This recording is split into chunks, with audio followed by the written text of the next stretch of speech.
Hi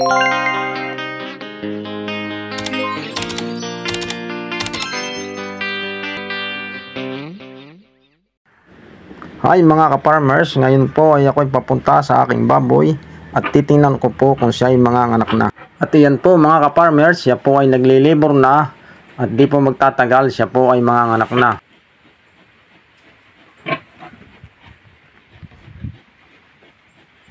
At iyan po mga ka-farmers, siya po ay naguhudyat na, nalalabas na po siya.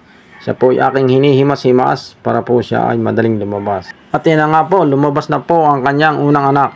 Kailangan po natin siyang punasan para po siya ay di masanguyan. Pasensya na po sa mga nakain at siya po ay may dugo-dugo.